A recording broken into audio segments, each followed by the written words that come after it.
We'll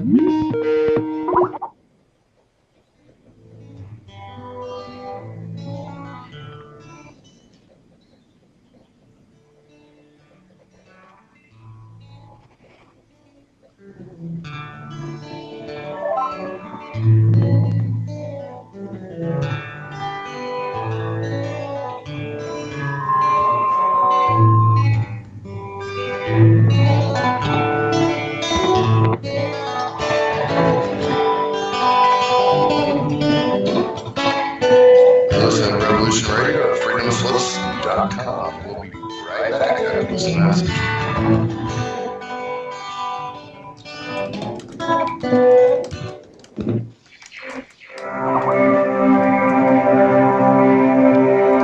Oscar's freeze. That's your cerebral cortex looking for an answer it doesn't have.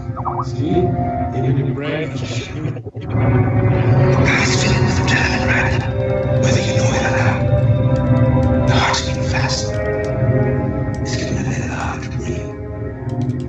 The neurobiological system is telling to run, but you listen to me to move. Fear is not real. The only place that fear can exist is in our thoughts of the future. It is a product of our imagination, causing us to fear things that do not at present and may not ever exist. That is mere insanity. Do not misunderstand me. Danger is very real, but fear is a choice. We are all telling ourselves a story. You're listening to Revolution Radio at freedomslives.com. 100% listener-supported radio. Reporting to danger. Unafraid. Right here, where information never sleeps. Revolution Radio!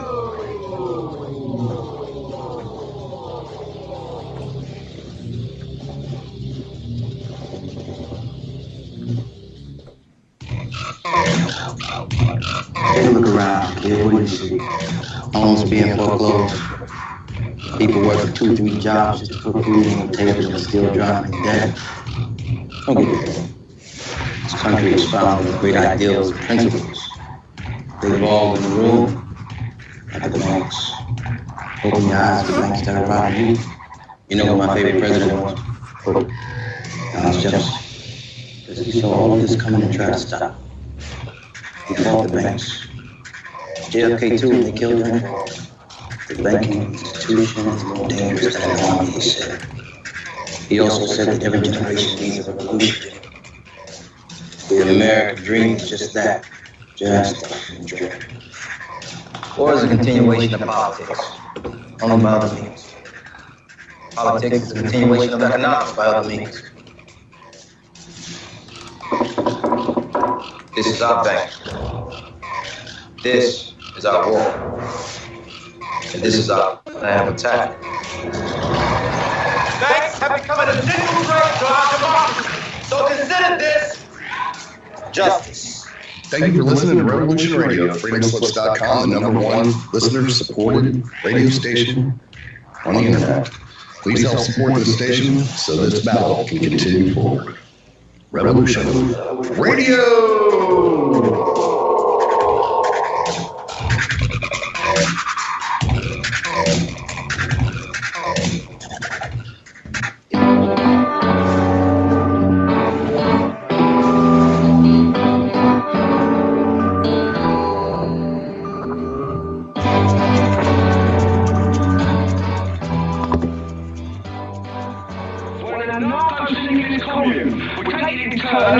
To act as a sort of executive officer for the week, yes. But all the decisions of that officer have to be ratified at a special parliamentary meeting by a simple majority in the case of purely internal affairs, be quiet for by a 2/3 majority in the case of meeting that. I order you to be quiet! Yes, stupid bastard, you've got no arms left! Yes, I have! Just as a flesh wound. I don't believe No, great. Oh, leave for that? What? Come here! What are you going to do? Bleed on me? I need to know! You're eluding the Black Knight always comes! Roundtable Live Monday through Friday, 1 a.m. till 4 a.m. Eastern Time. Bring your mind, bring your ideas, bring your voice. King Arthur had nothing on us. Here at Revolution Radio, freedomslips.com. Don't make me angry. You wouldn't like me when I'm angry.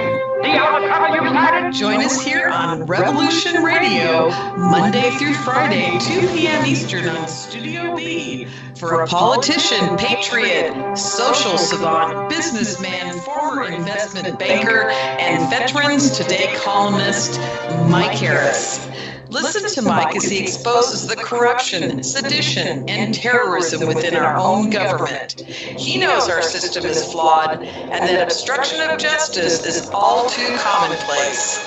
His show, Short End of the Stick, pokes at this corruption with an eloquent style.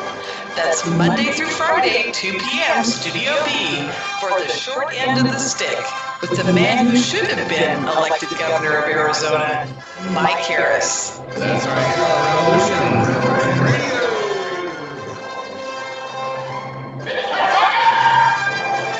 The opinions expressed on this radio station, its programs, and its website by the hosts, guests, and column listeners or chatters are solely the opinions of the original source who expressed them. They do not necessarily represent the opinions of Revolution Radio and freedomslips.com, its staff, or affiliates. You're listening to Revolution Radio, freedomslips.com, 100% listener-supported radio, and now we return you to your host.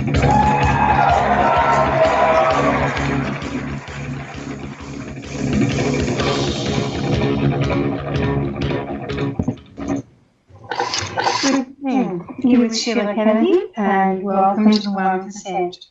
And we're with Revolution Radio at freedomslips.com. And we are the number one 100% supported radio station, bringing tonight's show to you. And tonight's show is our last Thursday of the month roundtable with my co-host Sharon Ann Rowland from the Oddities e-club magazine. And this evening we have a wonderful guest who will be sharing with you very shortly. Now, because I don't take outside calls, if you'd like to call in to listen, Studio A 712-432-6958 or Studio B 605-562-4200. And I know Sharon Ann's with me because I connected with her a moment ago, so welcome Sharon Ann. Thank you, Sheila. How are you this evening?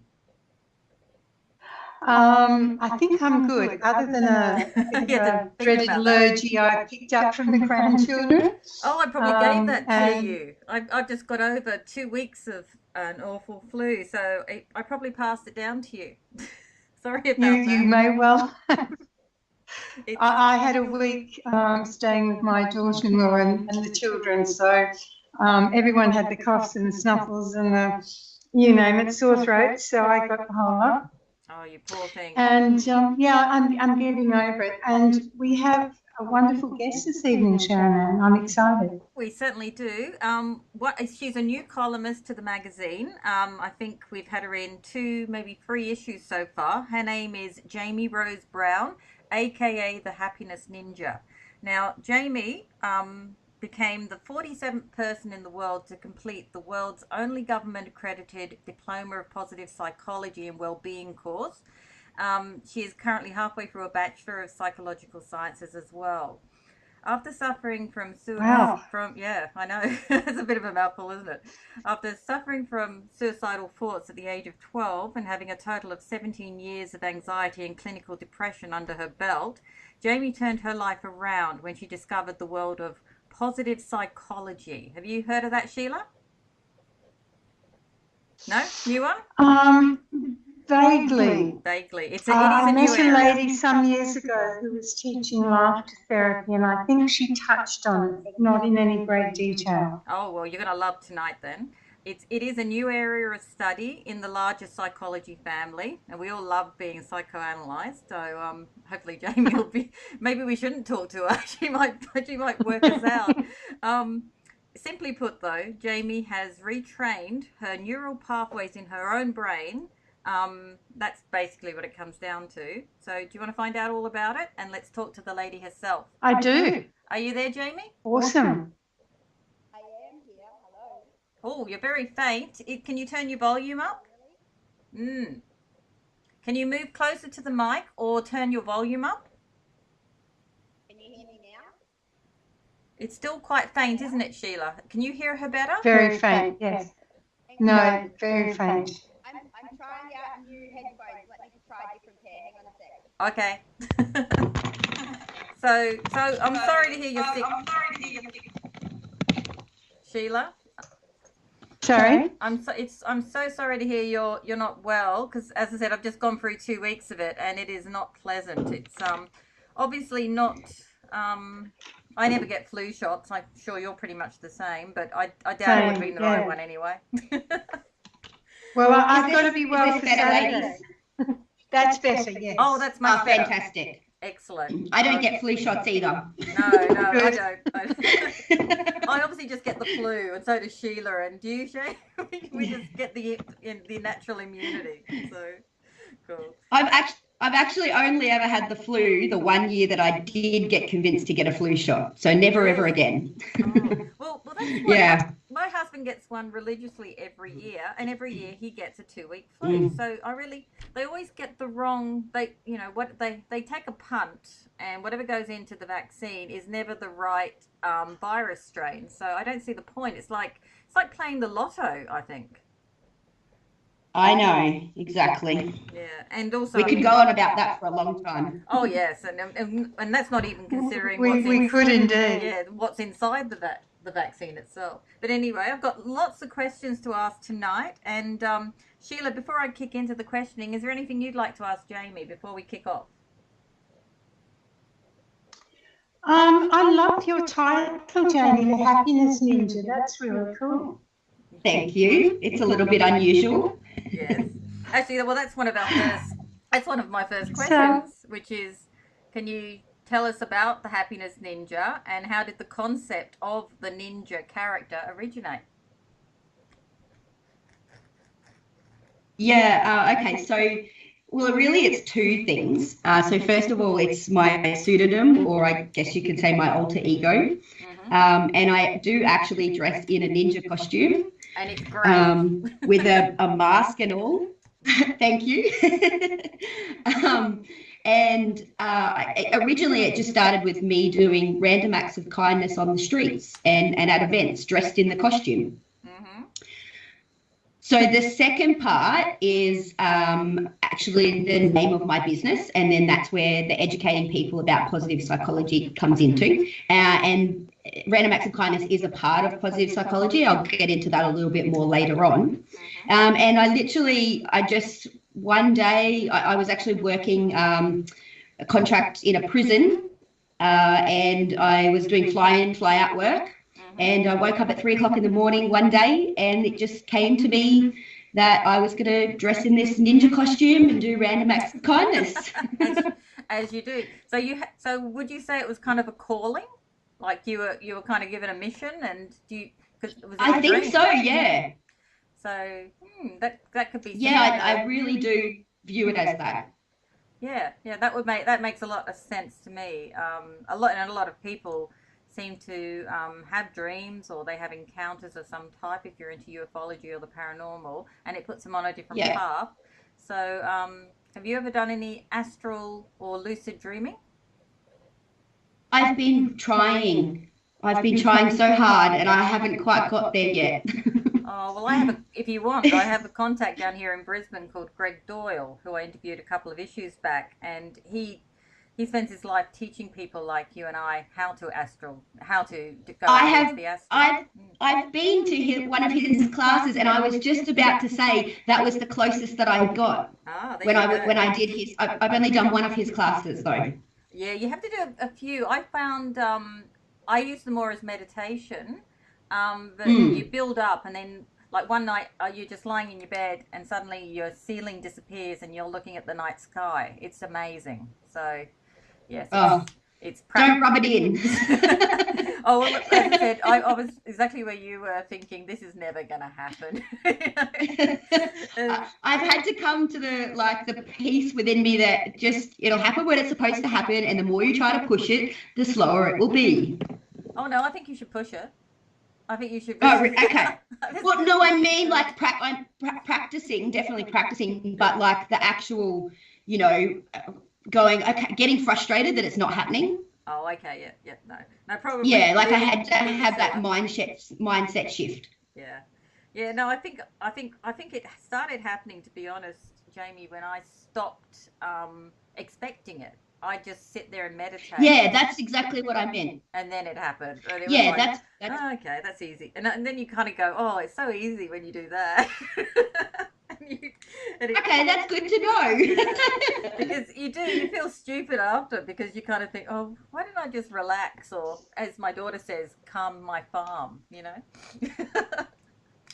So, what about you? Yeah, no, I Oh, sorry, we're over talking a little bit here. I think it's because we've got a slight delay. Sheila, what about you? Have you done any lucid dreaming lately? Yes, some very interesting stuff this last week. I've been working with a new client, and a lot of very aware out-of-body experiences. But my daughter-in-law, because I'm on my gypsy journey, basically. The furniture's all in storage. I'm off to the US on Saturday. Wow. And you for 2 weeks, and then I'll come back and look for somewhere. You should just go and, buy a little trailer together. She lives more in the US than she does over here. God. So I had not this morning, yesterday morning, my daughter-in-law, who I'm staying with, I have mum's room at Cal's house. So I come and go as I please, which is wonderful.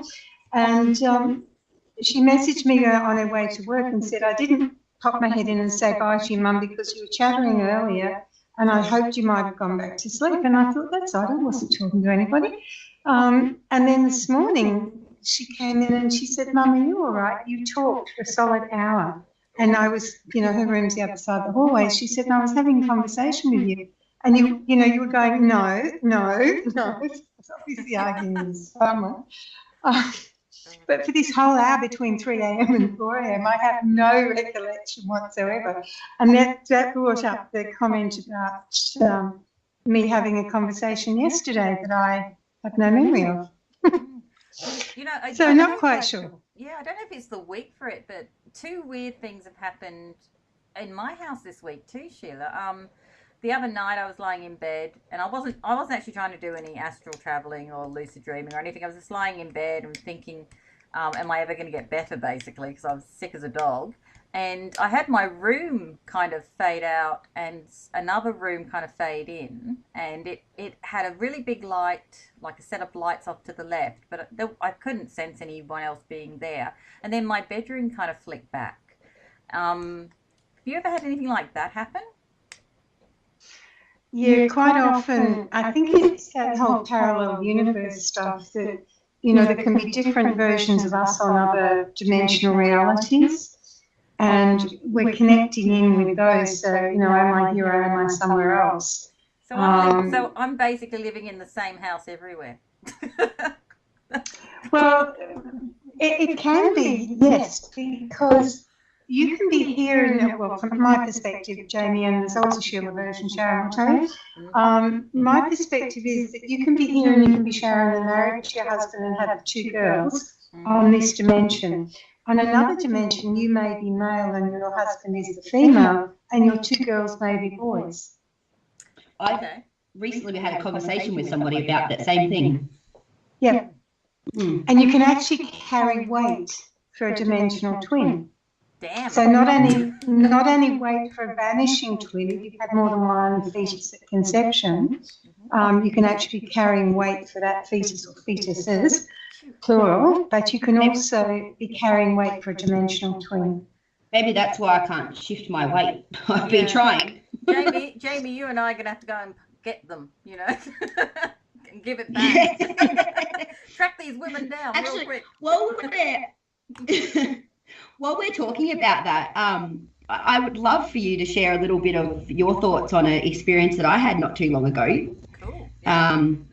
I had a meditation, and in the meditation I released some very quite long-term heavy stuff that I'd been carrying since I was a child. And after the meditation, I got very, very faint.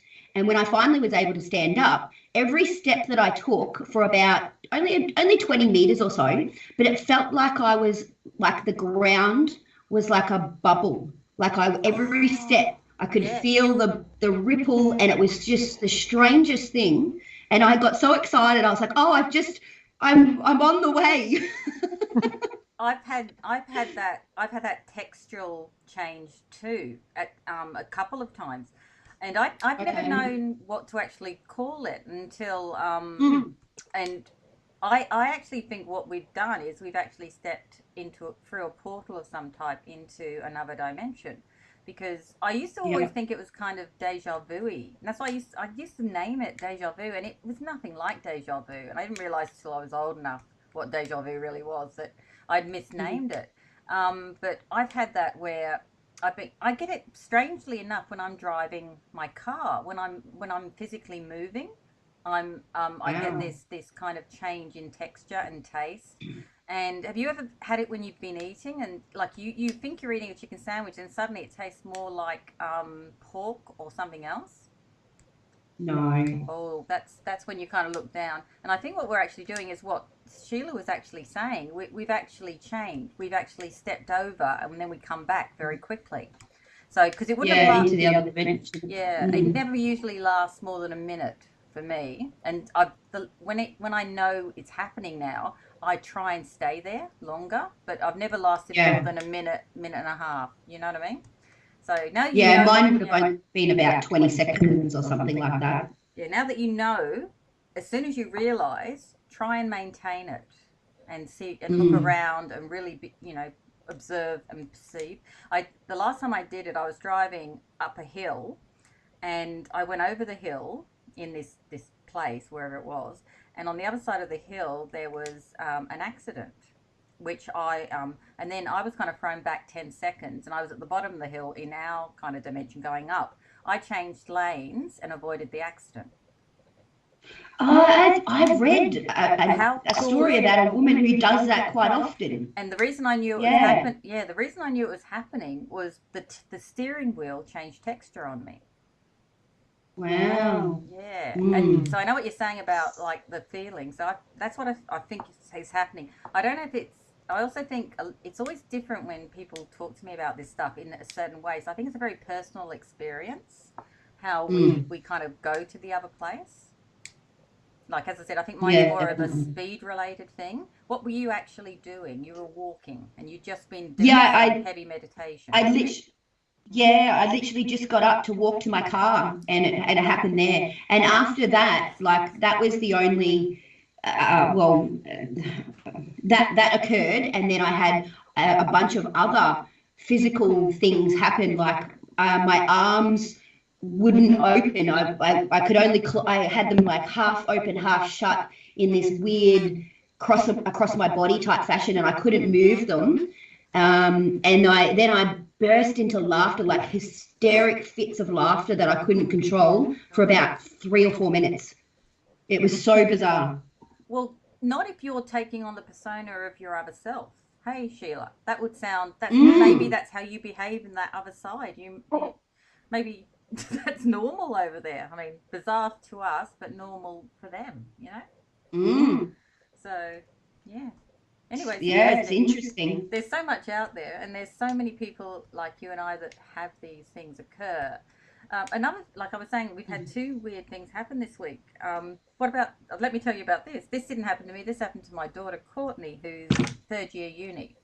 And she's around, she works 3 days a week at a coffee shop, and the other 3 days she's at uni, but she's usually around about 10-ish in the morning.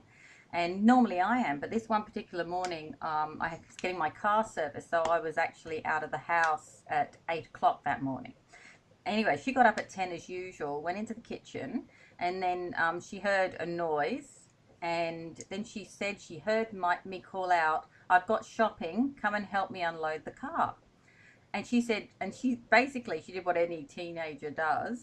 She argued with me and said, "I'm busy in the kitchen, I've got the kettle going, I'll come out in a minute." Anyway, she did what she needed to in the kitchen, and supposedly I then said, "Are you going to help me or not?" Normal mum stuff. And then she walked out to the back end of the house to where the cars were and found my car wasn't there and I wasn't anywhere in sight. And then she rang me on my mobile to say, "Are you messing with me?" And I said, "No, I'm sitting in Indooroopilly, in the car service place. What are you talking about?" She said, "You and I have just had a full-on conversation." And I said, "No." And so I think that was actually a time slip, because we've had that conversation before. Do you know what I mean? But I think that's actually a time slip. And she is probably the most logical person in my family, and she can't wrap her head around that at all. What do you think about that, Sheila?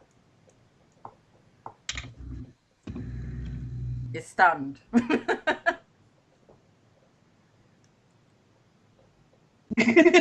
You are stunned. Jamie, what do you think? Well, it actually makes me think of somebody that I recently become known about, this guy called Steve Richards. And he does a thing called holographic kinetics. And it's all about going in between the realms. And he basically accesses like reptilians that have attached themselves to our soul, I guess, or our physical being, and they need to remove that from us, and it causes illness. He's fascinating, and he's an Australian guy on the Gold Coast. So it just, as you were talking about all of that, I just kept thinking of him. Yeah, I've heard of Steve. And that's funny, Jamie, because I studied with Steve probably 20 years ago. Oh, wow. I've known him for about 20 years. I studied with him for quite a number of years. I used to actually surrogate for him years ago, tracing murders, which was interesting. Cool. So there's some fascinating stuff out there. Yeah, I'm very keen to do his course. Extra good. Is it a workshop, like a weekender, or is it a big course over a number of weeks? I think he's doing a week-long thing at a time now, from my understanding. Oh, that sounds interesting. You should send me the details. I'll check it out. Yeah, definitely. I will. So anyway, he's got some good videos on YouTube, Sharon. Yeah, I've actually I've had other people say to me, "You should go and interview this guy, Sharon." And I've got. That's actually why I mentioned him, because I thought that too. Yeah, and I've got he's actually on my list of people I've got to get off. I call it my get off my butt and do something list. So yep. he's on that one there, so he's coming. But if he does a workshop, I'd much rather go and experience a workshop.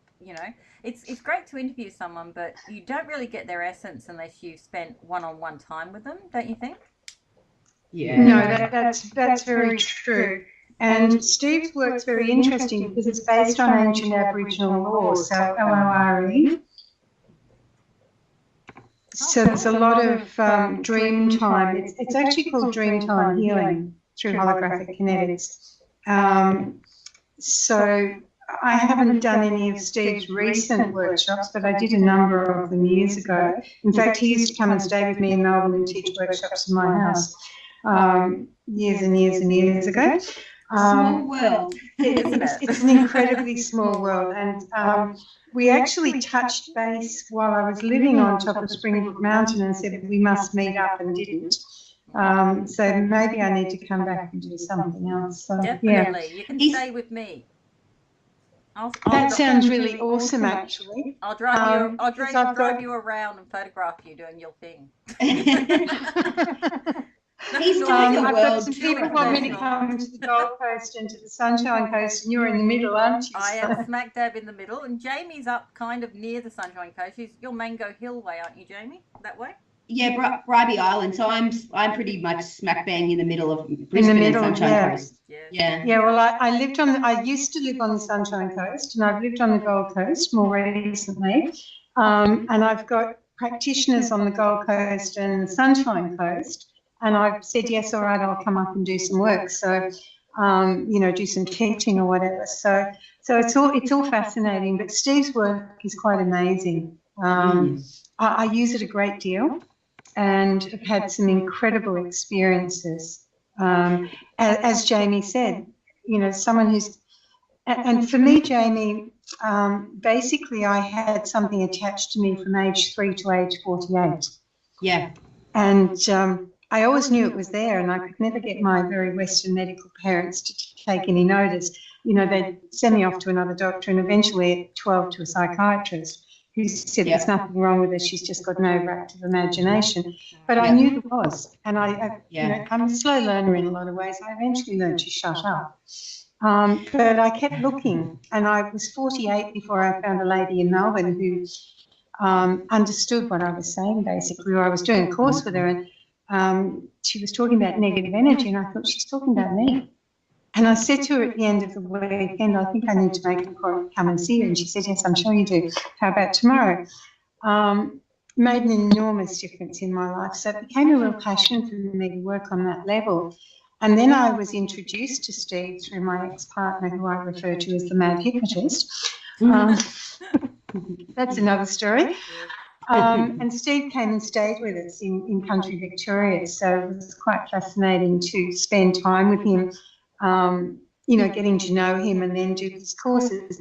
In fact, the very first implant I had come out of my body was on one of Steve's courses. Oh, really? Yeah, That's really a good advertisement, because that's something that people are forever asking me, like who in Australia can remove etheric as well as, proper implants. I get asked that probably once or twice a month. So the interesting thing with implants, because with Steve he said, if anyone's got an implant, I want it to surface, and within 10 minutes my left eye blew up like a balloon, and it came out of my bottom eyelid. But by the time I went back to work, because it was like a Friday, Saturday, Sunday, Monday, I think, course, I went back to work and the infection had spread to both of my eyes. And I said to the naturopath I worked with at lunchtime, could you have a look at my eye? I think I've got bug in it or whatever. And he's shining his little light, and he said, Sheila, I know you're into all sorts of weird stuff, but do you believe in implants? And I said, yeah, I do actually. And he said, oh, good, because you've had one. See that hole? That's where it's come out of. So I actually use sounds because, to me, you can switch them off, but you can't remove all of them. Some of them you've got to just turn off and leave them. Some of them you can actually remove. So it's about asking the right questions and then utilising the correct procedure. So it's one of the things I was teaching in Sydney a couple of weeks ago. Oh, good. As soon as I heard about his work, I immediately resonated with it, because I've had Tourette syndrome since I was, the symptoms first appeared when I was 11.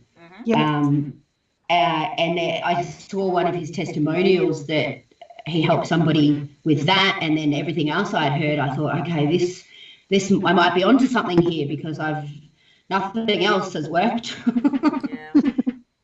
Well, that's pretty standard for most people who go to a Western doctor these days. They find that they treat the multiple symptoms, but never actually diagnose the cause. So. Well, they're not looking for a cause, are they? Oh no. Nope, they're just looking for a Band-Aid fix. Yeah. Anyway, we better get back to what to our actual... To Jamie. Jamie. Sorry, Jamie. We could talk about this for hours. We could, but we're here to actually learn about you and everything you're doing. So let's start with what is positive psychology, and how has it helped you to turn your life around, and how can it help us? Yeah. Okay. So, well, positive psychology, like, it literally is the science of happiness and flourishing. It's what makes us as humans emotionally and mentally happy and with high well-being levels. as you mentioned before, I was suicidal for 12 years and I had clinical depression for 17, and it started very early when I was 11, 12 years old. Yeah, you're not that old. So I was I was astounded when I read 17 years. I thought, my God, that's so, you know. I know. I turned 32 this year, and looking back now, I think, how did I actually survive those 12 years wanting to, you know, die every minute? It's quite crazy. But the misconception of positive psychology, and I guess because of its name, positive psychology, everyone just kind of thinks, oh, it must be positive thinking. But it's so much more than that. It's neuroscience. It's it's the biology of the brain and how we're biologically designed to focus on negatives as a survival mechanism. And if we're not taught to override that, well, biologically, we're going to do what we're supposed to do, and that's scan for danger to keep us safe. Like, it's like how we breathe. We don't need to, you know, focus on breathing. It just happens as an automatic, and that's what a part of our brain is doing to keep us safe. And that's often how people can become susceptible to depression, because they haven't learnt how to override the biological predisposition that we were designed to have for a reason. It's that conscious versus unconscious. Okay, that's making a lot of sense to me.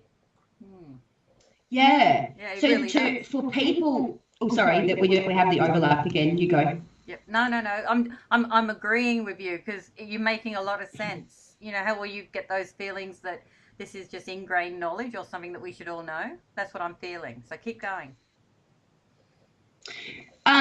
So what I learned in positive psychology, not only was it the neuroscience and the biological foundation of, you know, how depressive states form, it was actually, you touched on it again before, how to retrain that.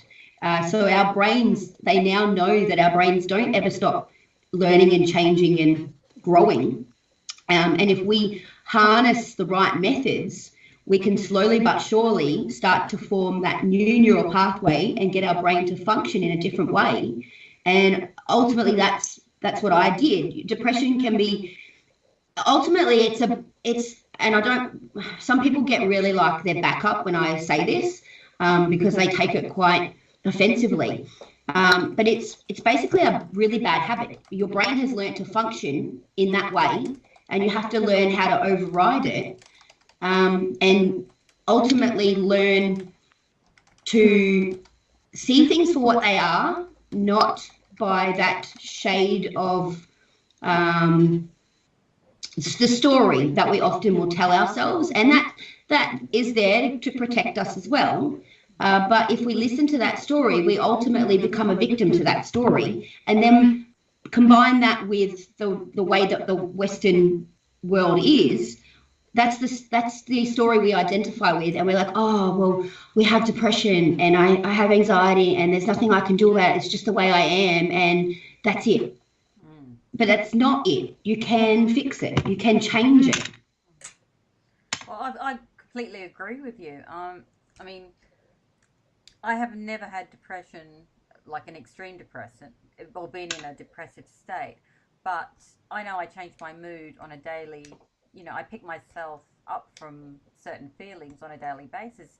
If I think I'm being a little morose, or I'm, you know, I just kind of give myself my little voice inside my head gives myself a little bit mental kick up the butt, and I tell myself to feel and be happy, and it seems to work. So am I currently remapping my own neural pathways by doing that? Essentially, you've been doing that your whole life. That will, if you trace that back, that will be something that you learned as a child, that's ingrained in you, that you just don't even realize that other people's brains don't do that. The people who suffer from depression and anxiety and a lot of mental health problems, ultimately it's a combination of their learned behavior and just not knowing to override that, and that there's another way. It was very confronting for me to look at myself and go, wow, I've actively contributed to keeping myself so miserable for so long. And that's why people's back comes up, because I had a friend of my brother's actually said to me while I was still suicidal, I don't know what it was that I said, but he looked at me and he goes, Jamie, you just love being miserable, don't you?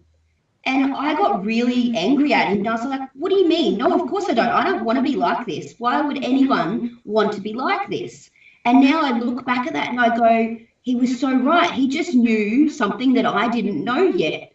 And that was to stop dwelling on stuff, because that's what becomes a habit in your brain. And your brain will ultimately just focus on that. I suppose, though, when you look at some people, they seem to be jinxed in a way, though, and they have trauma after trauma after trauma. There must be a point where you've had so much trauma in your life that it must just get difficult to reprogram those neural pathways because of the amount of trauma you've had. I've had a definitely. Yeah, and I mean, it sounds like you've had a lot of trauma, so. Yeah, I know I've had a lot. I'm not, there's definitely people out there who've had more. But if you actually look at, okay, it might sound a little bit cliche to some, but let's take Oprah Winfrey. Yeah. She has been through hell and back, and look at what she's achieved. I know. She really is, the most amazing woman, I believe. I had no idea of what happened to her in her childhood until, I don't know, about 5 or 6 years ago, and it just blew me away. I mean, yeah. The thing is, we can't change what's happened to us, but we can only change what we do with that and the way we react. And that's what the basics that it comes down to. It is a choice. Yes, no one's saying that it's not hard, it can't be, it's not difficult, but when you learn that the biology behind it and the neuroscience behind it, it all kind of makes sense. And after time, if you actively do, and there's a number of things that you can do to start retraining that brain, eventually, and for me, it took 6 months of actively doing it every single day, and I felt confident enough to go off medication. Oh, sorry. Sorry.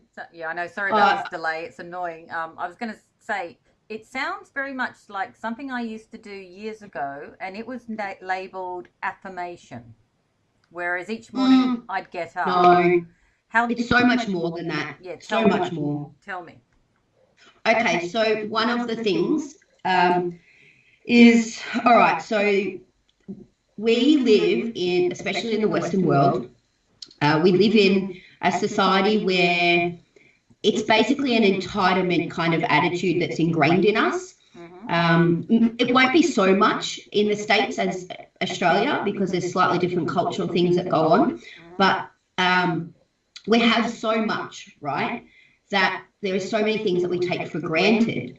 Small things like the fact that we have hot running water at our fingertips, that we have ample food, that we have a roof over our heads, we have 5 fingers and 5 on each hand, and 5 fingers, 5 toes on each foot. We can walk, we're able-bodied, we can talk, we can see. All of those things we take for granted.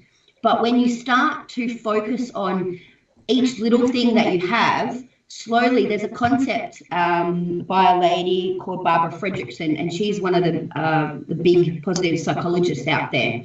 Her research stems around a theory called broaden and build, and it works in just the same way. If you focus on the bad and what's going wrong, you will slide further and further downhill, and that's all you will see.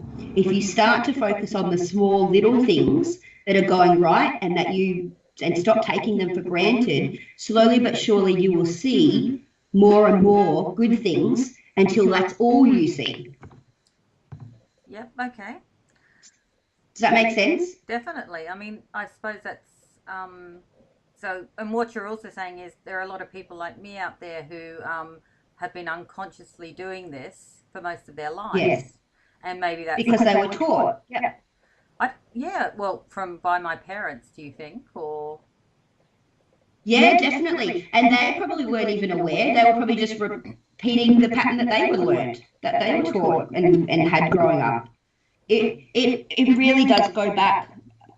Most people will follow the path of their generations and the learned behaviour. There are the odd person who, they'll be put into certain situations and they'll be fortunate enough to learn otherwise. And then they can change the path in the direction that they, otherwise would have gone on following in their parental guidance footsteps. I know for myself, and this is not by any means saying anything negative towards my father. I love him dearly, but he ultimately, I came to realise he's unconsciously a very negative person.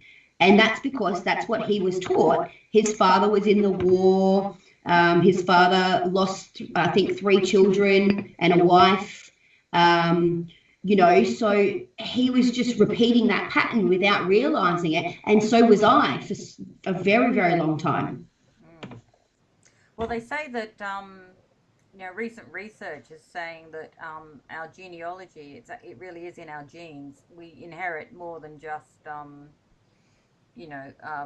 like our good looks or our health from our parents, but we also inherit their memories.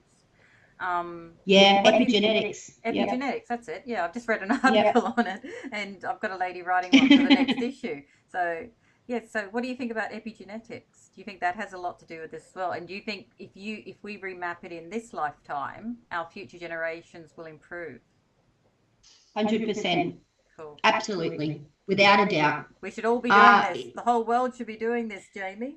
We need everybody. That's my aim. That's why I came up with the crazy ninja concept. Yes. Well, it's brilliant. So look, I know that random acts of kindness are a core element of positive psychology.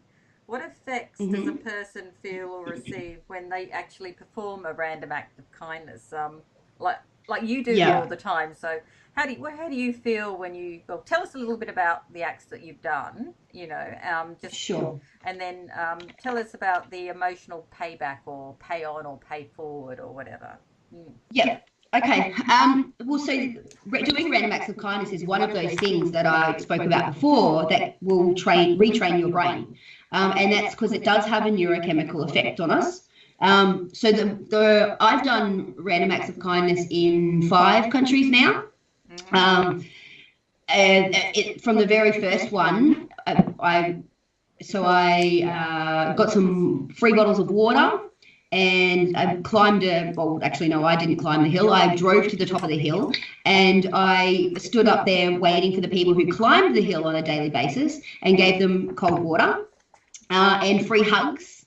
I've done randomly, we'll pay for someone's coffee or a beer at the bar for them, and so they'll come up to pay for their drink, and the person will say, "Oh no, someone's already paid for you," and all they request is that perhaps you pay the kindness on to someone else. I've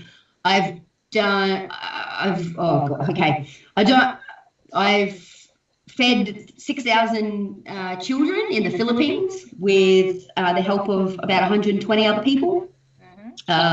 The list goes on. I stood in Central Park in New York and handed out free fruit and free flowers. I've done a number of just free presentations for people as well. So the list goes on. And so what actually is happening to our brain is, so when you're giving a random act of kindness, there's a chemical called dopamine that's released, and that's basically motivation and energy, and it makes us feel good, and then we want to do it again. So it's at the center of our reward system. And when you get a dopamine hit that comes from an intrinsically motivated random act of kindness, which means you don't want anything back other than you're just giving for, the act of giving, no other reason. If you do that long term, then that's having a wonderful effect on your brain and starting to form not only a new neural pathway, but increasing the chemicals that may not be, they may be lacking, which is what happens when we focus on negatives.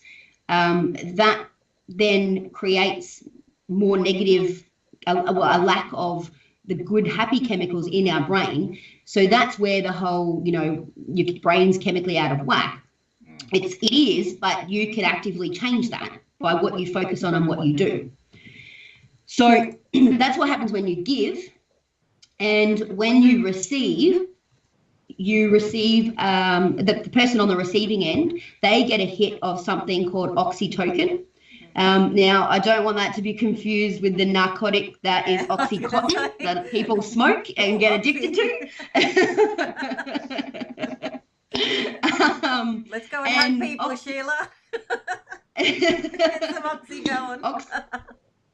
Only joking. Don't anyone listen to this. Oxytocin is, it's called, some people know it as the love drug. And it's what's released when you have a long hug, or it's released as a female when you are intimate with somebody on a sexual level. So that's why women feel very loving and want to cuddle after they've, had sex. And it's interesting as well because dopamine is what floods the man's brain after intercourse. So there's another chemical that makes him want to go to sleep, but then that's why he just wants to do it all the time. Okay, that makes more sense. Yeah, it's very interesting.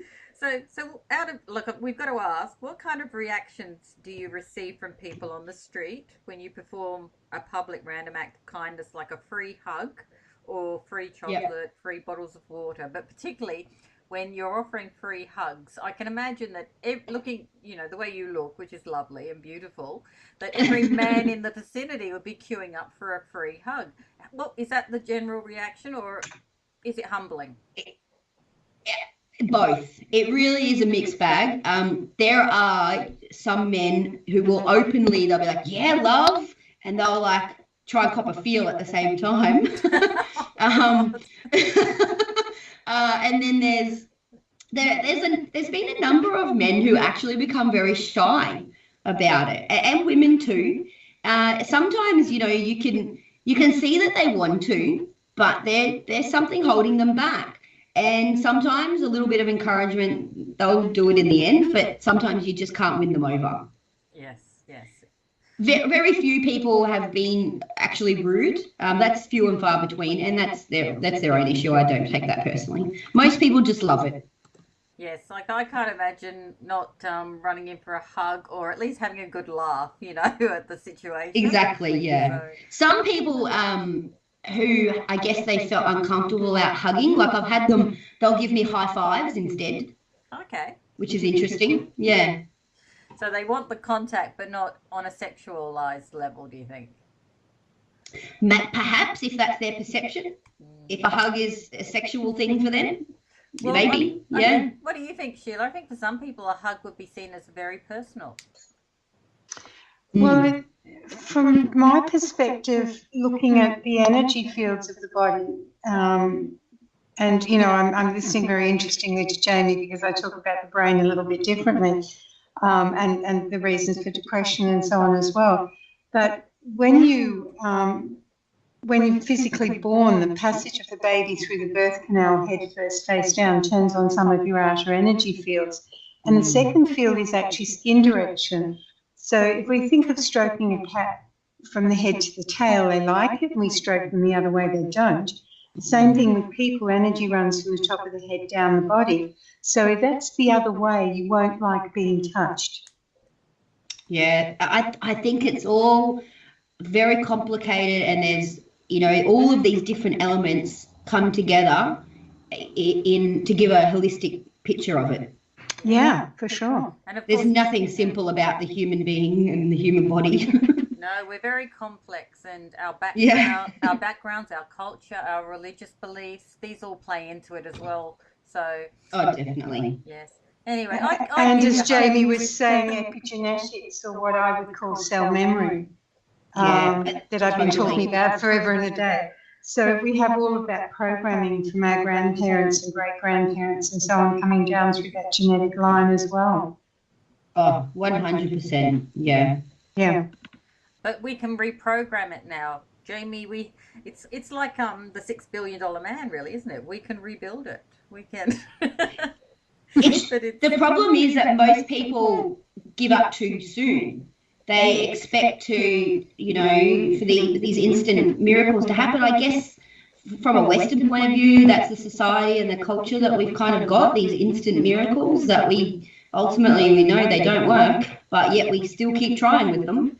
And it's really that consistent persistence which will ultimately get you there in the end, and not expecting that it will be easy, expecting that there will be challenges and you will go up and down and back and forth, and you'll slip up and you'll make mistakes and you'll take 2 steps forward and 3 steps backwards at times before taking 1 step forward and another step backwards. It's a messy ride. Yep, no. Absolutely. Yeah. So talking about the challenge, I did this when you were first starting up your website, I think. It was the 21-day Mindset Reset Happiness Challenge. Was that the one I did at the very beginning? Which every day I'd get sent some tests and I'd do them and I'd keep a list. I really enjoyed doing that. And I think that was 21 days when you first started. Oh, sorry, we're going to break, Jamie. We'll be back and we'll continue with the same question. Mm-hmm.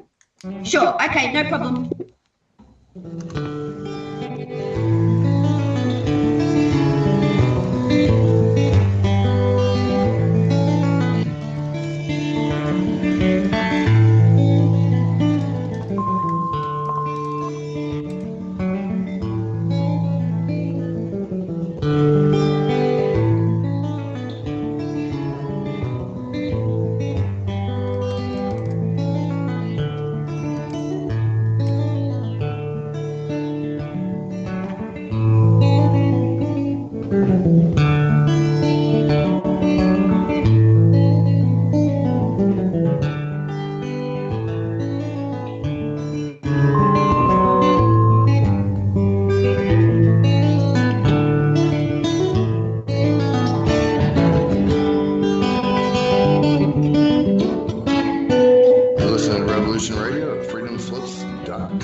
Things were not quite right, that everything was just ever so slightly askew? Do you have, to paraphrase Morpheus, a splinter in your mind? If you're interested in hearing the latest information about UFOs, the paranormal, ancient cultures and structures, monatomic elements, longevity, fantastic discoveries in science, downloaded to your brain, then tune into us. Hi, I'm Dave. And I'm Mackie. And we are Shiny Side Out, Sundays 2 to 4 a.m. Eastern.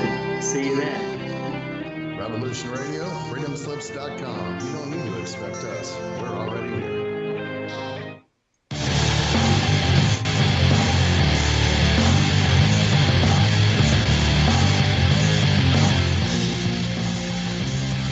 Hi, this is Bo. And this is Rocco. And the Bo and Rocco Show is here to offer insight into legal and lawful remedies. Our goal is to remain free and help others remain free in an ever-increasing police-like state. With the help of our guests, we try to answer questions such as what went wrong and what can we do about it. So tune into Revolution Radio at www.freedomslips.com Wednesday nights, 10 to 12 p.m. Eastern Standard Time to listen to the Bo and Rocco Show. You don't need to expect us. We're already here. Revolution Radio.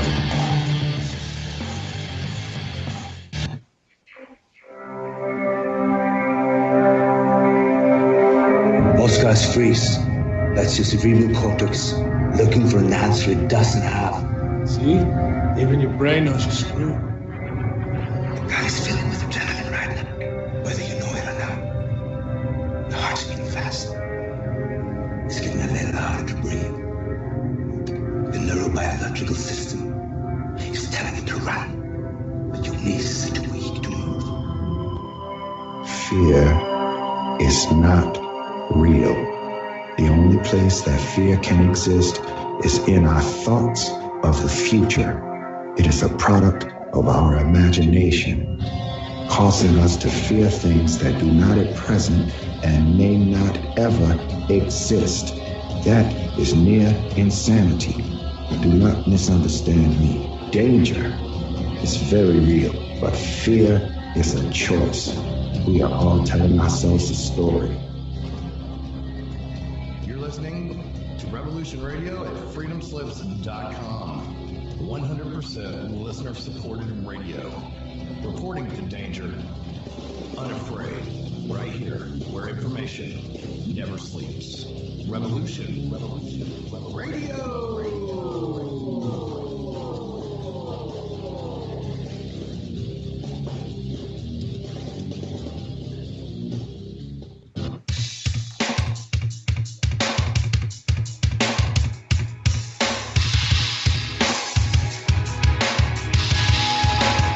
Enter into a world unseen on Raven Star's Witching Hour. You will encounter eclectic topics from the realm of spirit brought into our matrix of truth. With your host, the Solaris Blue Raven, Solaris will bring you an array of unique guests covering topics from ghostly spirits to amazing anomalies, covert technology, UFOs, and shadowy global events. And that's right here at Revolution Radio, freedomslips.com, Saturdays, midnight till 2 a.m. Eastern Time. Revolution Radio, where information never sleeps. Let the magic rise.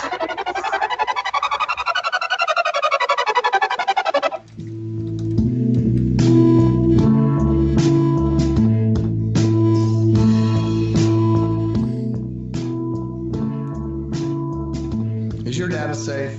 Do you have the necessary information to assist you in confidently living through just about any survival situation? Is survival and gardening, off-grid living, medical knowledge, or even natural or man-made EMPs on your list of personal concerns? Do you have your documents and your personal information in a safe place in your hands where you know where it is? Well, check out our preloaded EMP-proof thumb drive. Over 3 gigs of survival documents and how-tos, plus the USDA offline food preservation website, and much, much more, including a surprise bonus we just can't tell you about here. With plenty of room left over to store your most important documents. Imagine if a megavirus or a computer failure took out your bank, or all the banks for that matter. Are your banking records safe in your hands? So when they get things fixed and repaired, you can say, hey, look, this is what I had. You have it, I want it back. Is your personal data safe? Family records, addresses, phone numbers? We'll squeeze on over to freedomslips.com. Yes, that's www.freedomslips.com. Click the banner on the homepage for the EMP-proof bullet drive to get the full scoop of everything that we offer. So, folks, keep your data safe for your peace of mind. Revolution Radio, freedomslips.com. You don't need to expect us. We're already here. Enjoy your extra big-ass fries. You didn't give me no fries. I got an empty box. Would you like another? Extra big-ass fries. I said I didn't get any. Thank you. Your account has been charged. Your balance is 0. Please come back when you can afford to make a purchase. No. I'm sorry you had Come trouble. on. My kids are starving.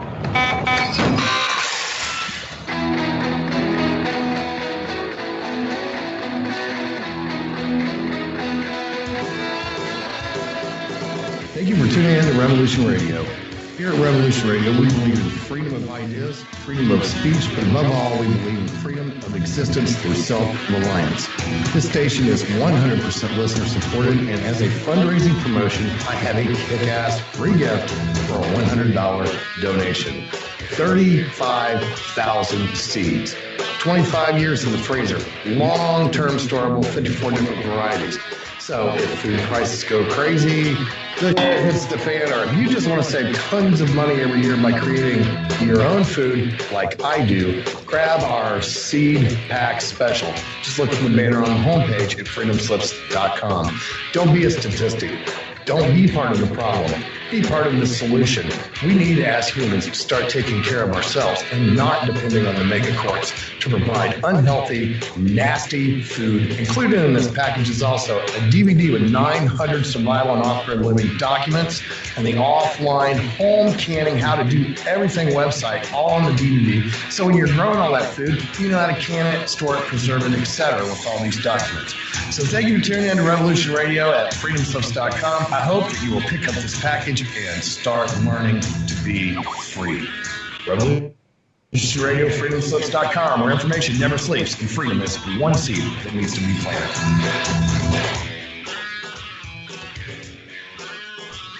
What we do in life? It goes in eternity. The opinions expressed on this radio station, its programs, and its website by the hosts, guests, and call-in listeners or chatters are solely the opinions of the original source who expressed them. They do not necessarily represent the opinions of Revolution Radio and freedomslips.com, its staff, or affiliates.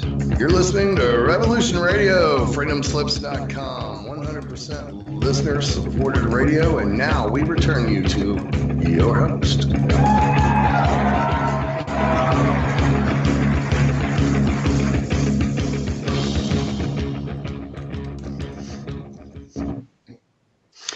Good evening, you're with Sheila Kennedy, and welcome to the 1%. And we're in Studio A, sorry, not on Studio A, in Studio A on Revolution Radio at freedomslips.com.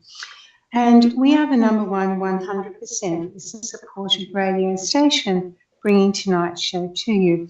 And because we're listener-supported, we do rely on our amazing listeners to keep us online.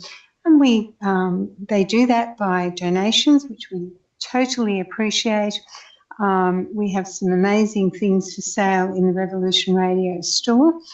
You can join our free chat room, which is always a great place to meet people from around the world. And one of my favourite things with Revolution Radio is the archives. So for a whole $4.95 a month, the cost of a cup of coffee basically, you can access the archives of all of the shows of all of the hosts on Revolution Radio. And when you do access the archives, you can listen to the shows that you want to listen to in your time. And I often say I believe it's the gift that keeps on giving, because it's something that you can pay a small monthly cost, and just someone has that access to all of the shows on both of the studios on Revolution Radio. So one of the things I like to give as a gift, as I said, I think it's one of my favourite things in the Revolution Radio store.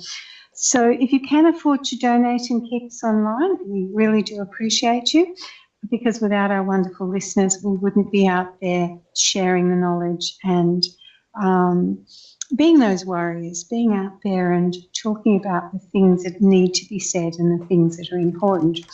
So this evening it's the last Thursday of the month with Sharon Ann Rowland and our wonderful guest, Jamie Brown, who's also known as the Happiness Ninja. So welcome back, ladies. Thank you very much. Hey. Before we went to the break, I just asked Jamie about her 21-day mindset reset happiness challenge, and she was about to give us a breakdown of it. Over to you. Fantastic. So it's an online program that I've put together. It's an introduction to a lot of the positive psychology concepts. And it does embed a little bit of just traditional psychology in there as well, including bits of the neuroscience and the biology behind how our brain and body functions. So a lot of the things that we spoke about today. And so you receive the content directly to your inbox for 21 days. And it's 21 days because it takes 21 days to start the process of forming a new neural pathway.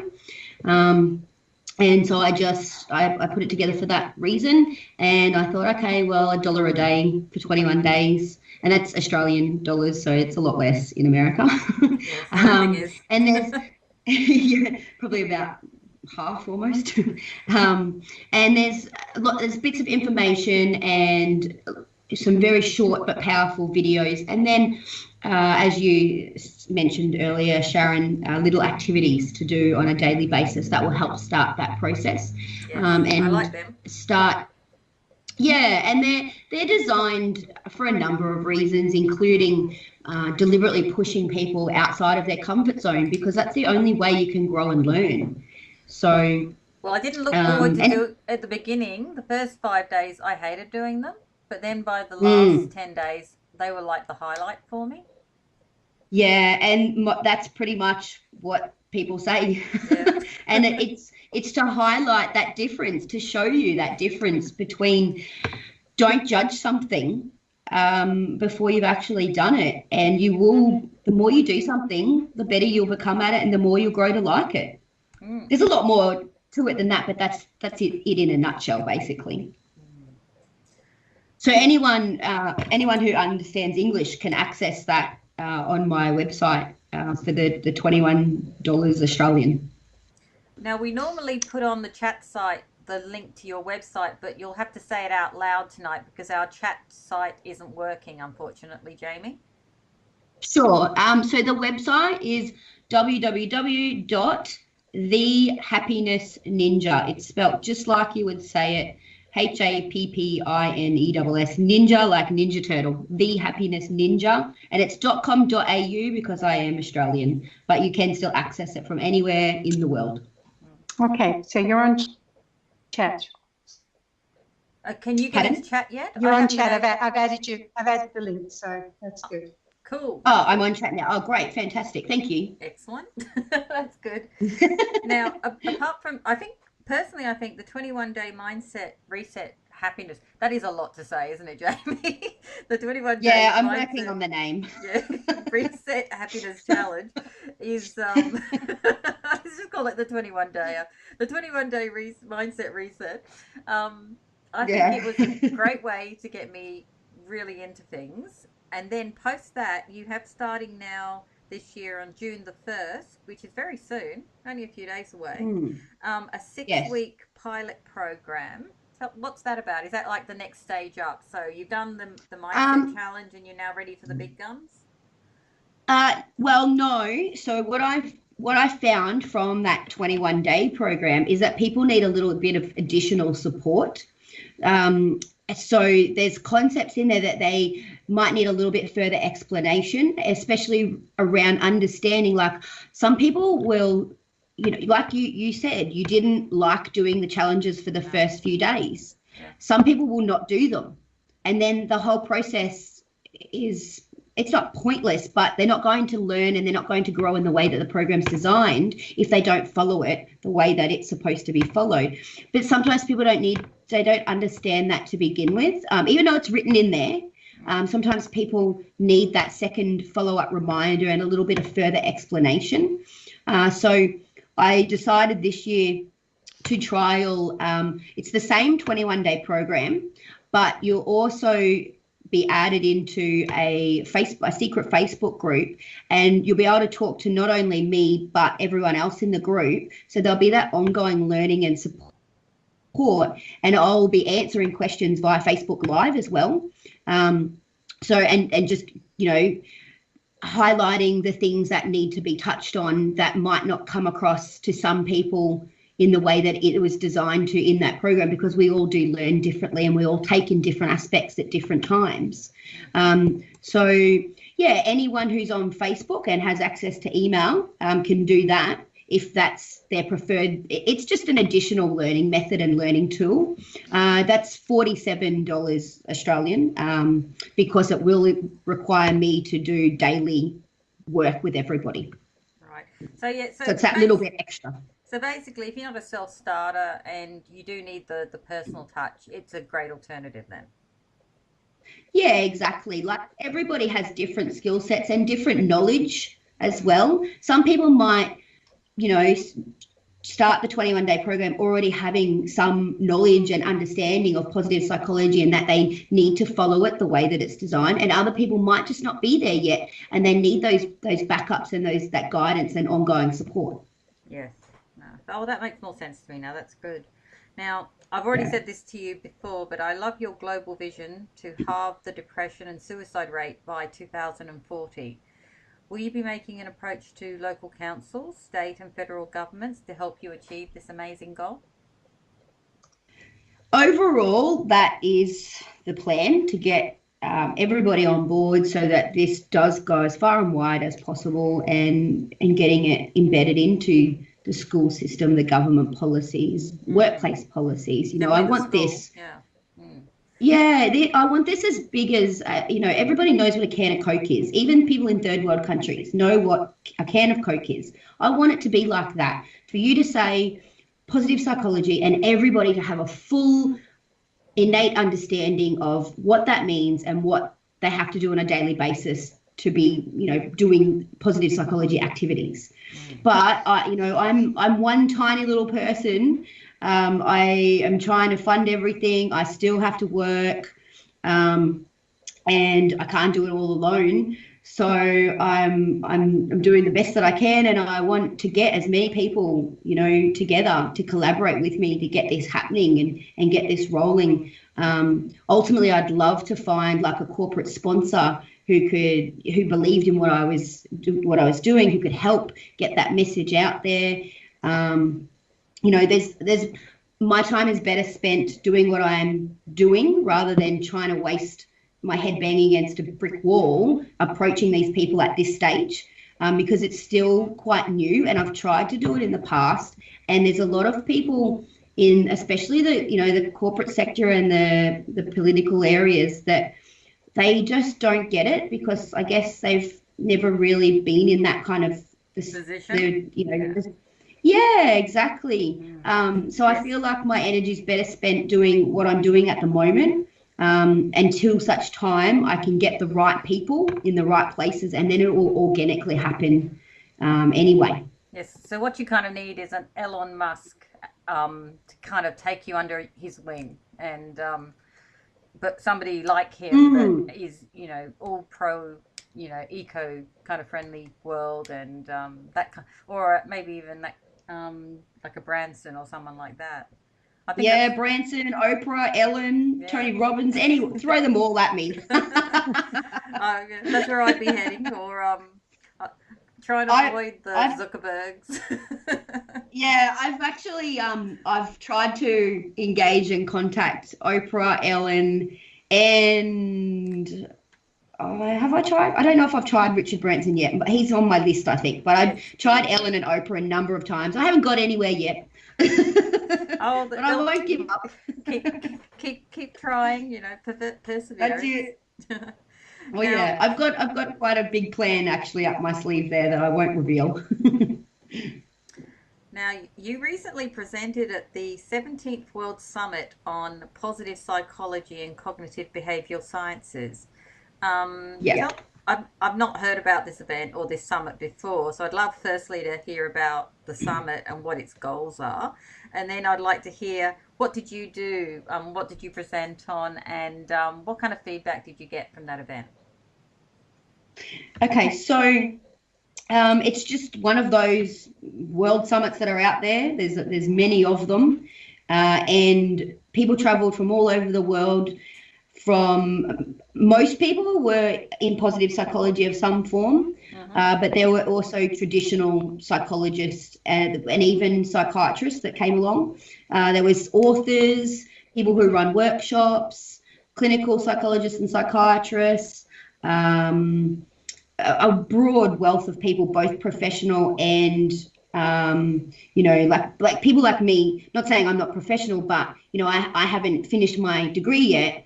I've got my diploma and I run my private stuff, but I'm not, I don't get kickbacks from the government, or I'm not registered with Medicare or the medical the government bodies. Do you know what I'm saying? Yeah, definitely not part of the system yet. No, I don't really want to be. No, I was thinking my plan is to stay private. So positive psychologists, are you like the chiropractors of the psychology world? You know how like chiropractors are not deemed part of the medical community, but they are? Do you know what I mean? Well, I guess like for me, I've finished only a diploma. There were people there who've done masters and PhDs in positive psychology. But then there was people so there was a lady who is from Pennsylvania, and she runs a bunch of gyms, but she's embedded positive psychology without even knowing it. It was before it even became, a thing. Yeah. She was already embedding those principles into her gym, and then I guess because she lives in Philadelphia and Pennsylvania, where I'm pretty sure it's the world's first masters in positive psychology started at the University of Pennsylvania, and that's where the founder, Martin Seligman, of positive psychology is actually a lecturer there. So I guess that she easily came into contact with that and then put the two and two together and realized, oh, these are a lot of the concepts I'm already doing. So she comes from just a practical background. She's got no, further education. It was just a learned experience. Cool. So it was a mix of both. Lovely. Now, the Tedx St. George Banking Group Business Grant Competition, which is a couple of years ago now, it must have been an amazingly positive experience for you. What lessons, if any, did you take away from that event? I think the biggest lesson was how to get my message across clearer and more concisely from a marketing perspective. If you can't tell, I tend to go on a little bit. No, look, we've had people that go on this show, haven't we, Sheila? And you are not one of them. You're great, Jamie. Thank you. Believe me, Jamie, you are eloquent. Oh, excellent. Well, I guess that helped. That experience helped me be able to do that better. No, you're very good. Now, on your website, you also offer services as inspirational, motivational speaking, and or to cure people of their fear of public speaking. Is this something that you yourself had an issue with and did, like actually getting up in front of people and talking? Oh, completely. It would take me. You do it so naturally. That's all now. So I'm just impressed. Oh no! I would have to have 5 drinks at the bar just to get up and talk to someone. It was ridiculous.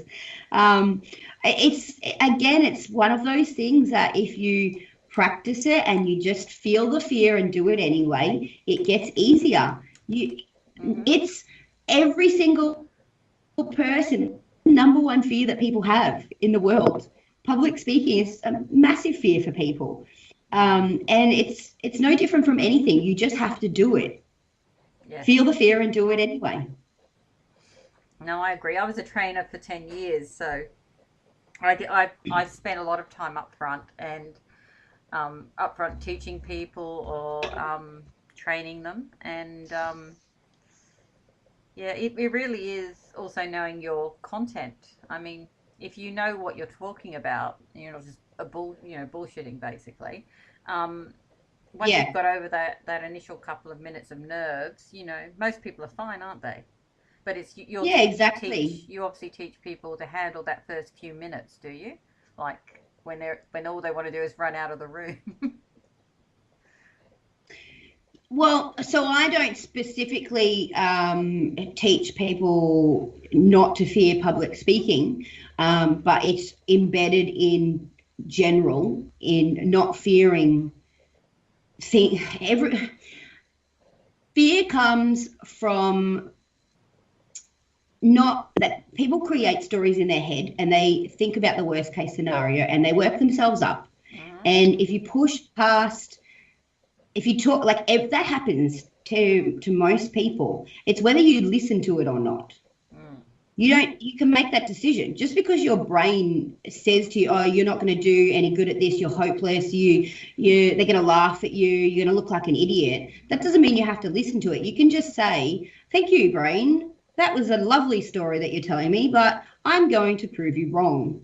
And get up there and you may feel foolish to begin with, but it'll always feel worse for you than it does for everyone else looking at you, because we all judge ourselves harsher than other people judge us.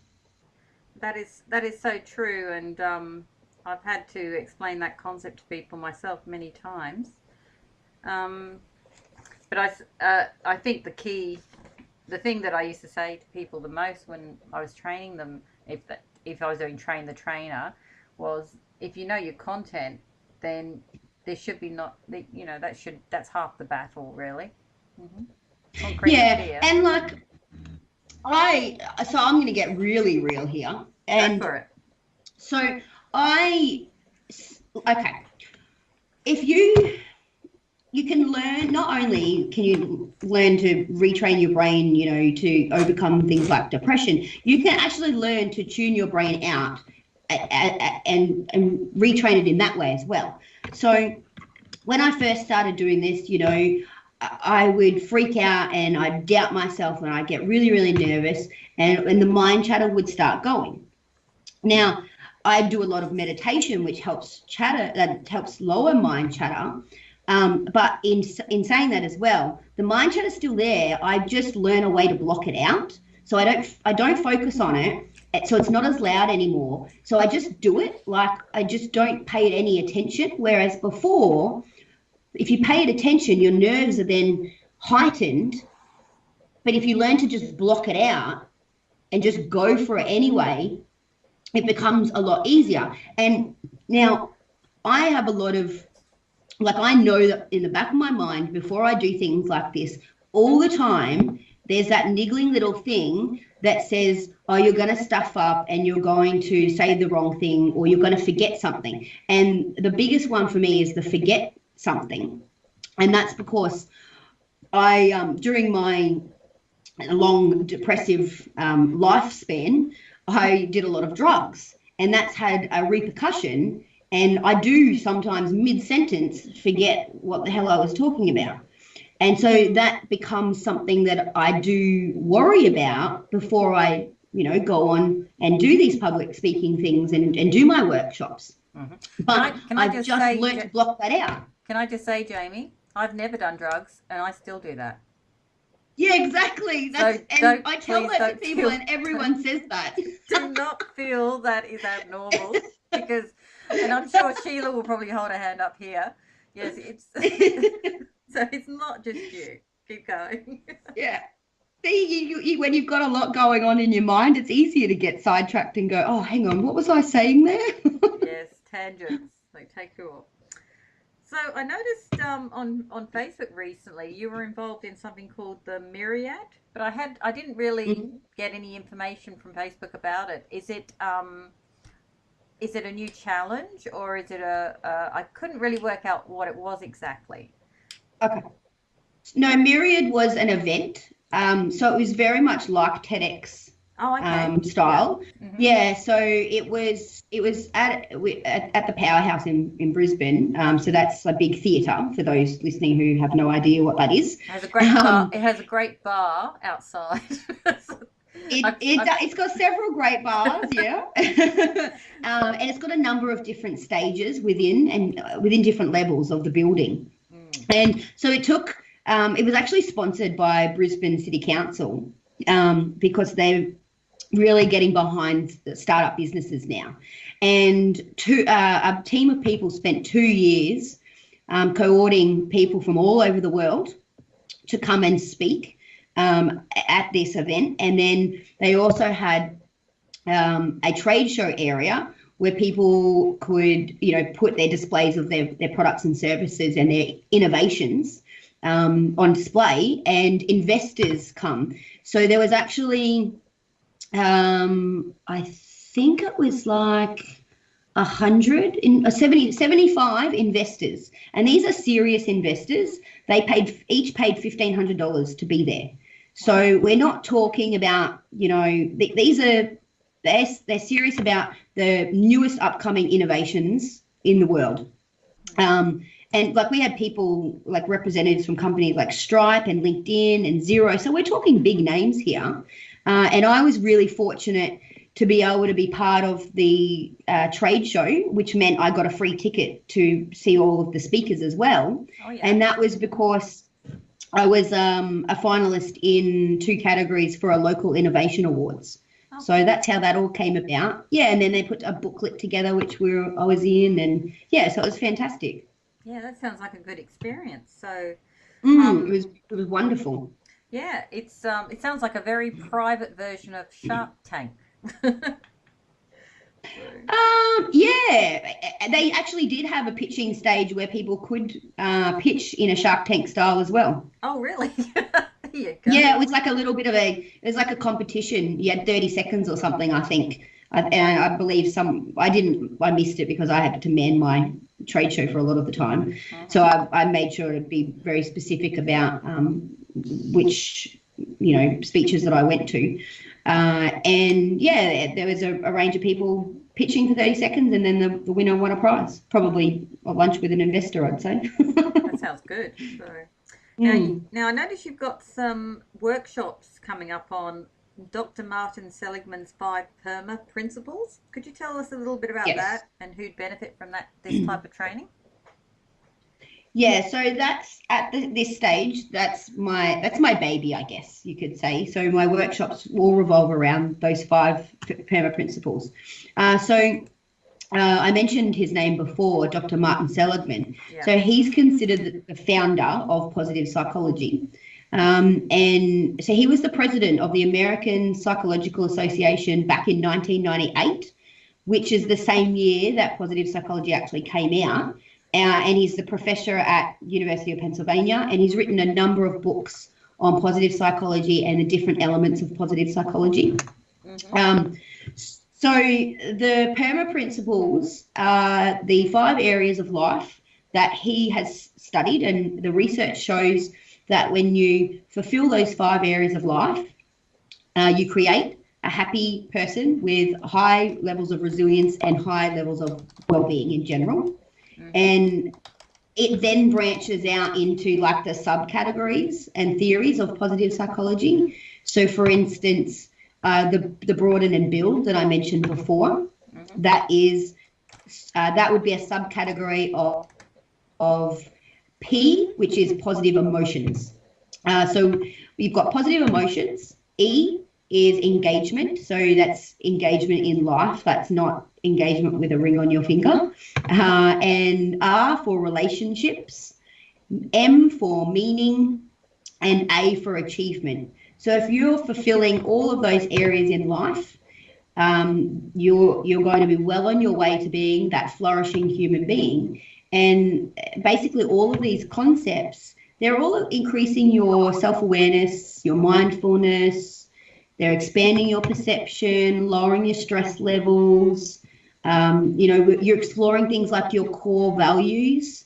They're helping communication, knowing the difference between constructive and destructive communication, passive and active communication. So the deeper you go, the more nitty gritty it gets. Like, there's not a master's and a PhD level of this for nothing. But my workshops just touch on the basics. And so if you combine the 21-day program and the PERMA principles workshops together, you've got a really solid foundation for understanding and moving forward with your life. And the research shows that for every dollar you spend on well-being, and that can be for your staff or the statistics come from a staff environment and a workplace environment, but for every dollar you spend, the return on investment is $2.70, and that goes for you personally as well, because the more you invest in yourself, well, the less depression you're going to feel, the less sickness you're going to have, the less time off you'll need, the better you will feel in general. So therefore, the more confident you are, the more you're going to go out and try and achieve better things, and you can therefore earn more money as well. So it's a bit of a chain effect, isn't it? Yeah, exactly. It all revolves into each other.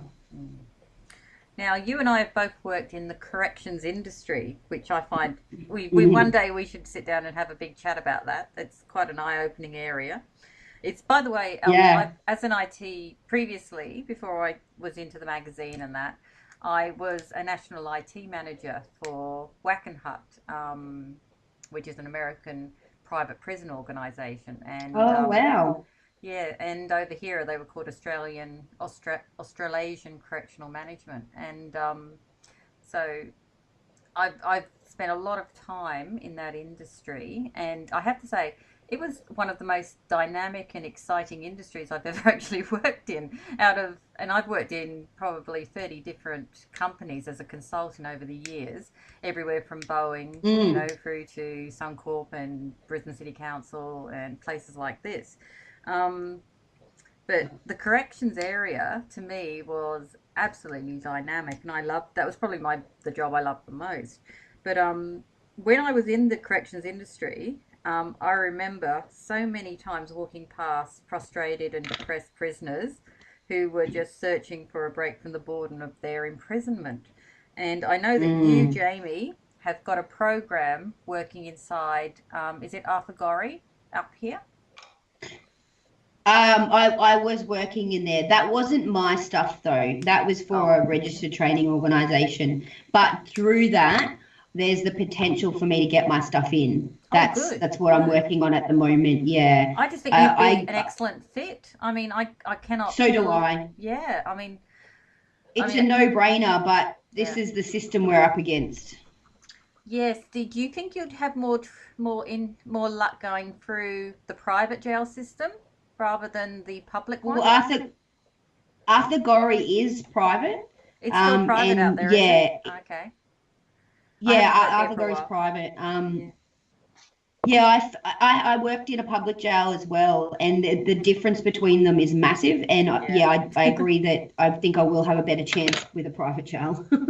Definitely. Well, I know when I worked through them, they were always looking at. It was all about quelling the revolt that was coming around the corner, and and that's why when we started chatting about what you worked out there, I just thought, well, that made complete sense to me, because when I was working in that environment, there was always a riot only a day away, and they were always trying to find ways to keep the prisoners or the inmates, or what do you call them these days? Something's not politically correct. All of that. All of that. Basically, take your choice. Basically happy. And I mean, so I hope you have luck. It doesn't make. Thank you. It doesn't make sense to me why it hasn't yet happened either. Because I've shared my stuff with the prisoners and they absolutely love it.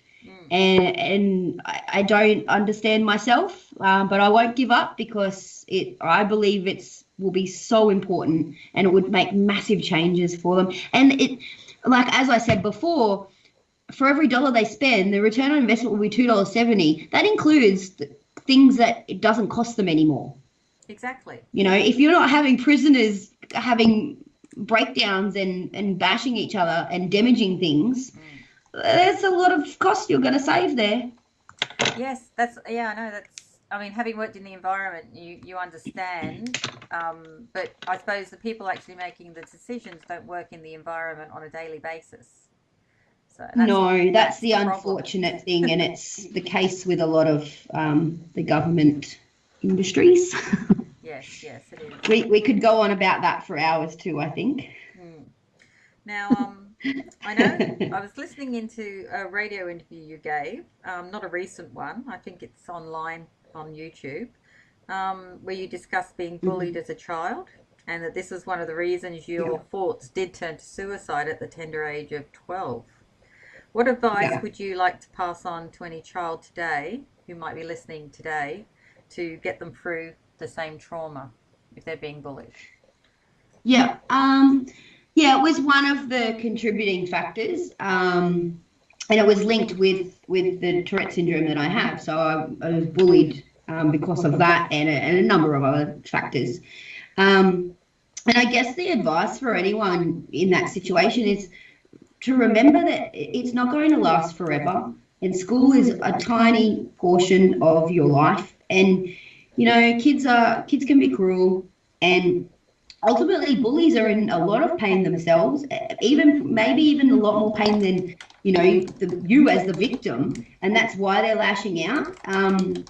It's a coping mechanism, and they haven't been taught any different. It goes back to that learning behavior that we spoke about before, and ultimately, you don't want to let somebody have that kind of power over you.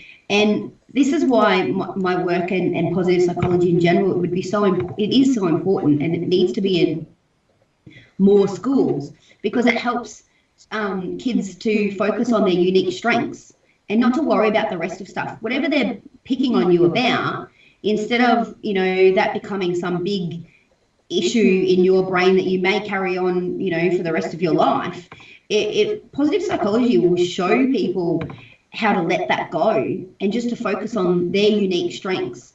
And then there's going to come a time in everybody's life, whether they're bullied or not, if they keep working towards it, they'll have a chance to shine and be everything that they're supposed to be, as long as they do focus on their strengths. Yeah, that's so true. Okay.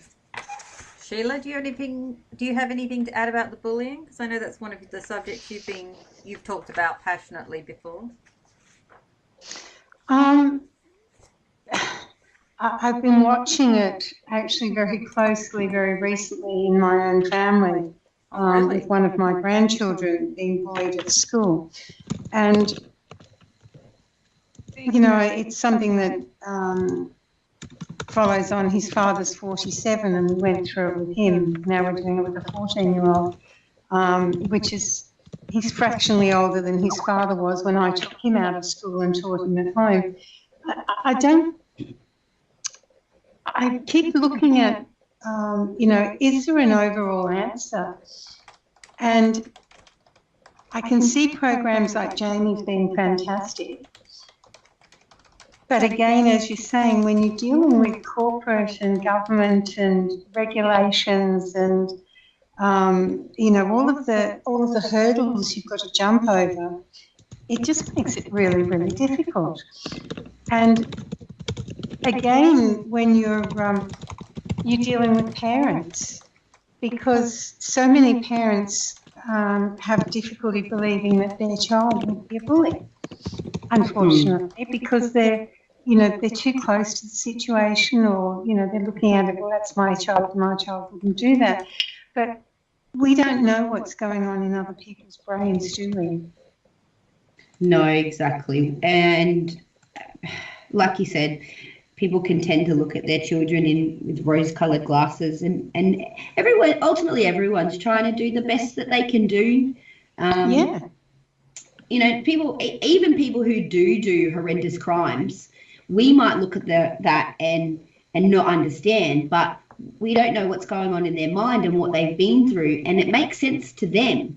Do you know what I mean? Like, they're still doing the best that they know how to with their knowledge, even though we have the knowledge to know that what they're doing is wrong. A lot of them don't. Yes. Exactly. Yeah. It's very interesting and complicated.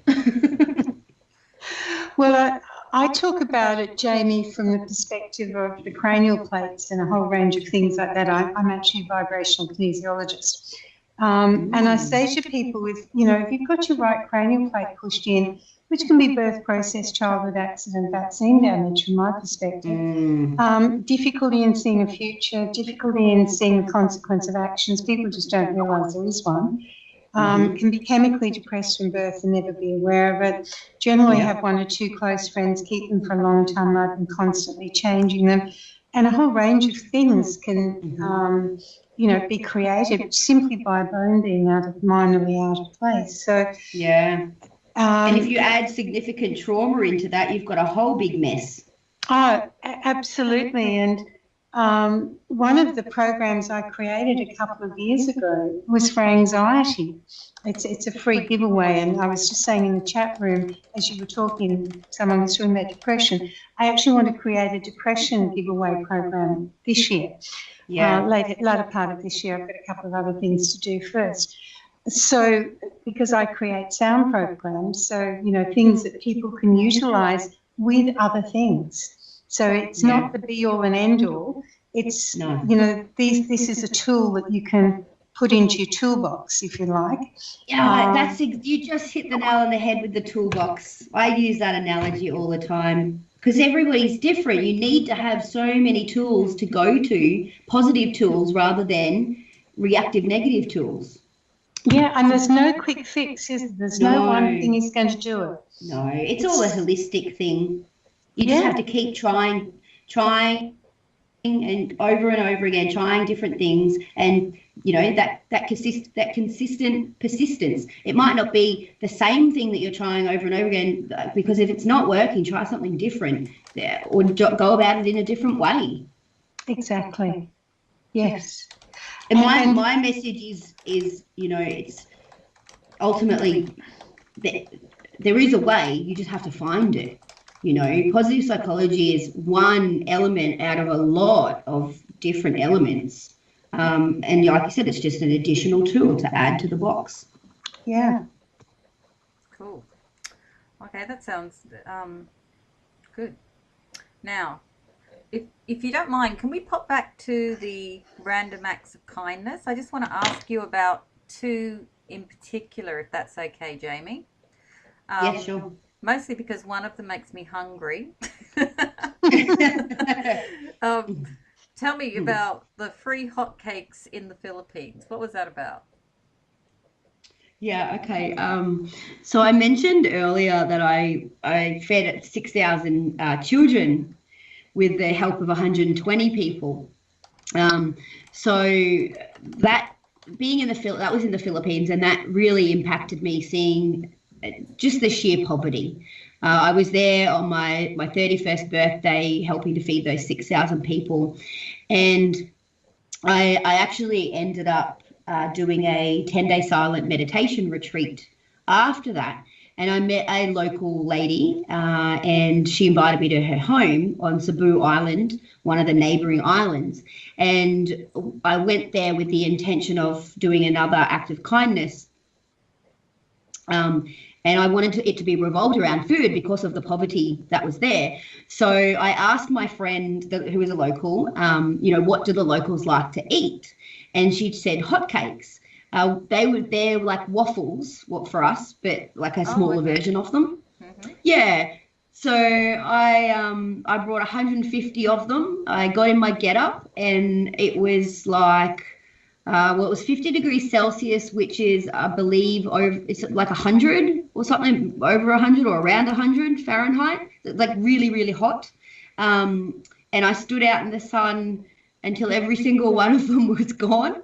And my friend wrote my sign in the local language. So it said free hotcakes in the Filipino. There's like 50 different Filipino languages, apparently. It was the one for her island. And yeah, it was quite interesting with the locals, because I'm a white female, and they were like, who's this crazy white girl on the streets in this ninja getup? So it took a little bit for people to be warmed up to me. Well, I love that. Confronting. I didn't say it was an intimidating costume. I think it's quite cute on you. So no, it's not. They're just not. My friend said to me, they're just not used to, especially white people giving out free stuff. Oh, what are they used to for white people doing? Or shouldn't we ask? God knows. I didn't want to ask that. Yeah.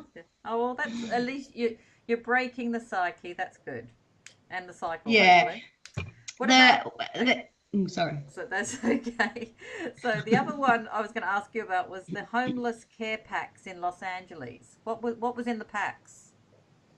Oh, a range of stuff. I spent about $300 US all up and got 13 packs out of it.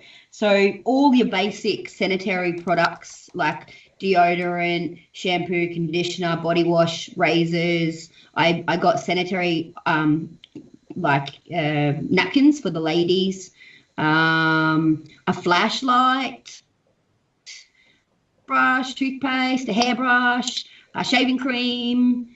There was a bunch of food, like perishable items, things like muesli bars, coconut water. I thought, oh well, I'll like a little bit of lovely coconut water.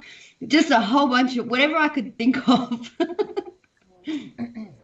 Oh, that sounds like a wonderful care package. How many of those did you give out, roughly? I believe I had 13 because they were quite comprehensive. So there was a lot in every single one. So there was 13, and we literally got into a car and found a street with a bunch of homeless people on it, and we got out And I was with two friends. One's Australian, but he lives in America now because his wife is American, and they do a business called Life Warrior, which is like a similar kind of concept from all of the things that we're talking about today. And they went and bought a big box of coffee, which I didn't even know existed because we don't have them here. And we had coffee with them, and they actually prayed with one gentleman, two gentlemen actually. Well, I was talking to a couple of the ladies, and they did a prayer circle. And yeah, we all stayed there and talked to them for about an hour, and gave them their packs. Wonderful. What's so in the States, they seem to have a large amount of homeless people on the streets. What's the difference? They just don't do Social Security over there, or it's just a range of there's just a lot of economic issues? Is that what it is, or? I think it's a bit of both. Yeah, I don't believe that their Social Security is anything like ours. And then from my understanding, with the global financial crisis, that really hit a lot of people hard because their mortgages were still several $100s a week, but their house is suddenly not worth anything. Yeah. So it really broke my heart, especially in the heart of LA near Hollywood. There's streets and streets. It's called Skid Row, and there's just so many streets of tent after tent after tent, and people just lined up. There's thousands of them. It's just horrible. It sounds like a movie I saw once. About, it was made in the 80s. I can't remember the name of it, but it was very similar to what you just described. And I find it amazing the amount of movies I see that were made, in the 50s, 60s, that reflect this future which we currently have, and how exact they actually got it. Scary, really. Yeah. Yeah, it was horrible. Like when I first got there, I really didn't expect that many people. And when I first got there, I was giving money to everyone who was begging. And then I realized, okay, I can't keep doing this. I don't have enough money to do this. So it's really hard. Yeah. I suppose you get a little bit, most Americans would just get used to walking straight past. I think they have to. It really made me look at it differently. And I think that's the only way that people know how to deal, because ultimately nobody has the money to support all those people. So there has to be an element of switching off, because otherwise it just becomes very hard to deal with. Yeah, no. Yeah, as you say, it's a different way of looking at it. Now, you and Sheila, you're both globetrotters here, the two of you. You do spend a lot of time overseas. Whenever we kind of chat about the magazine via email, you seem to be in Indonesia or Los Angeles or somewhere else. How do you do a lot of travel? Do you see it as work, or do you see it as personal growth, all these trips to places, or both maybe? Traveling is just my absolute passion. Yeah. Ultimately, if I could get someone to sponsor the Ninja to go around and do random acts of kindness, that would be just phenomenal, because I'd be able to do huge ones with the corporate sponsor. It's both, majority of my travel is a personal passion. It's not for work, but then I've incorporated the Happiness Ninja into it and done what I can while I'm over there. There's definitely a huge element of personal growth. I would not be the person that I am if I hadn't decided at 19 to go and live in London by myself. I lasted nearly a year, and that really shaped who I am. It pushed me out of my comfort zone, showed me a different way of living, a different culture. It just expands your mind. It does, doesn't it? Any of those, I call them cosmopolitan, like cities like London, Sydney to an extent. Once you get a taste of somewhere like that, you do realise that you've come from a very small outlook on life. Yeah, definitely. So much so. Yes.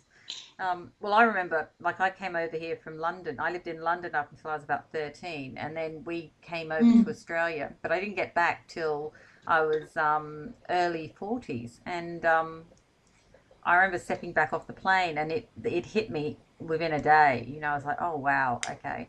And it did make me wonder if I'd be the same person if I'd stayed in England, or if I hadn't come to Australia.